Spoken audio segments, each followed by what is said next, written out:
श्री गोपाळ कृष्ण भगवान की जय। लीळा नंबर 33। माकडाला पुरावा देण्यास सर्वज्ञांचा नकार। एके दिवशी सर्वज्ञ खडकावर बसलेले होते। सर्वज्ञांजवळ माकड बसले होते। ते एका गावाला गेले होते। ते गेले एकीकडे आणि सांगायचे दुसरीकडे। यावर सर्वज्ञ म्हणाले, माकडा, तुम्ही आमच्याशी नेहमी खोटे का बोलता? ते म्हणाले, मी सर्वज्ञांशी कशाला खोटे बोलेल? सर्वज्ञ म्हणाले, तर घाला पाहू या पाण्यात हात।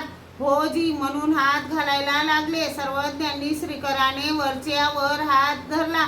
सर्वज्ञ म्हणाले, अरे वेड्या, तू पाणी म्हणून हात घातला असता, पण इतका जळाला असता त्यावेळी काय केले असते? ते गप्प राहिले। तेव्हा बाईसा जेवणासाठी विनंती करायला आल्या। सर्वज्ञ म्हणाले, बाई, असा आहे तुमचा माकड, आमच्याशी खोटे बोलतो आणि वरून पुरावा देऊ पाहतो। मग बाईसा त्यांच्यावर रागावल्या, पोरा, तुझ्या प्रेताला सजवलेल्या पाकिडीत घेऊन वाजत गाजत मसणवटीत टाकून येऊ।